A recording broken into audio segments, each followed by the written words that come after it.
Hello everybody, welcome to 4-week AICTE approved FDP by IIT Bombay on use of ICT in education for online and blended learning. My name is Sergeant P. Philip. I am working as an assistant professor at Department of ECE, Banariam Institute of Technology, Satyamangalam. Today we are going to discuss about resistor combination, that is how a resistor work in circuit as a combination. Let us look at a hydraulic or water analogy to understand how resistors work in a circuit. Here we have tank A and tank B. The water level at tank A is more compared to water level at tank B.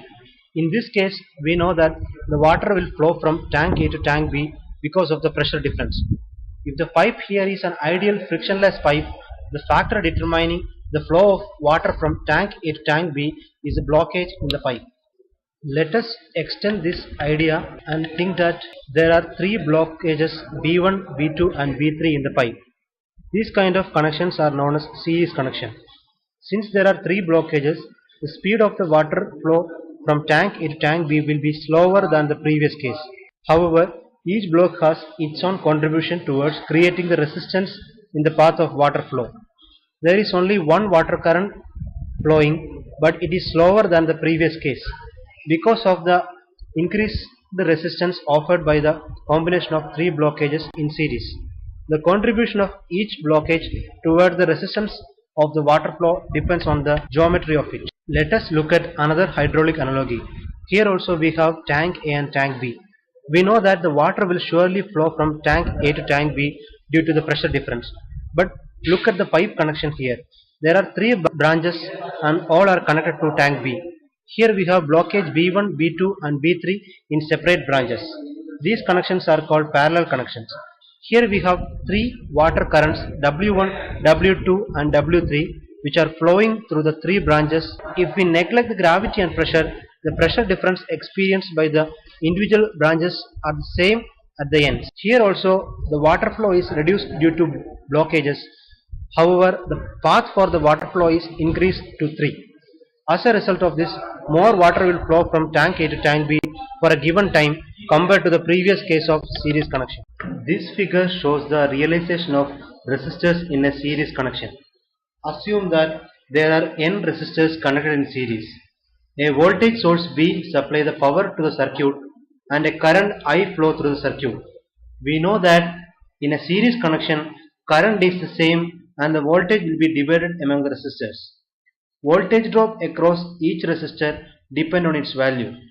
Let us assume the voltage drop due to resistor R1 is V1, voltage drop due to resistor R2 is V2 and voltage drop due to resistor Rn is Vn. Now we can write VTS, that is the total voltage in series circuit, is equal to V1 plus V2 plus etc. up to Vn. According to Ohm's law, voltage can be represented as the current multiplied by resistance. Now we can rewrite the equation as I into RTS is equal to I into R1 plus I into R2 plus etc. up to I into Rn.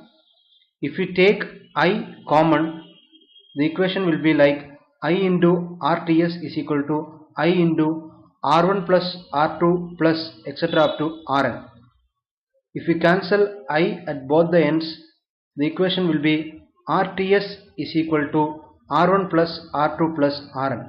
This indicates that the total resistance or effective resistance in a series circuit is a sum of the values of all the resistances. This realization is very important in solving many electrical circuits. This figure shows the realization of resistors in a parallel connection. Assume that there are n resistors connected in parallel. A voltage source V supplies the power to the circuit and a current I flow through the circuit.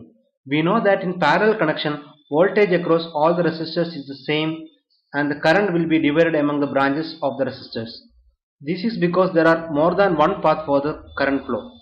Current flowing through each resistor depend on its value. Let us assume the current flowing through the resistor R1 is I1, current flowing through the resistor R2 is I2 and the current flowing through the resistor Rn is In. Now we can write ITP, that is total current in a parallel circuit is equal to I1 plus I2 plus etc. up to In. According to Ohm's law, current can be represented as the voltage divided by resistance. Now we can rewrite the equation as V by RTP is equal to V by R1 plus V by R2 plus etc. up to V by Rn. If we take V common, we can rewrite it like V by RTP is equal to V by R1 plus R2 plus Rn. If we cancel V at both the ends, we will get the equation as 1 by RTP is equal to 1 by R1 plus R2 plus etc. up to Rn. This indicates that the reciprocal of the total resistance or effective resistance in a parallel circuit is the sum of the reciprocals of the individual resistors. This realization is very important in solving many electrical circuits. Thank you.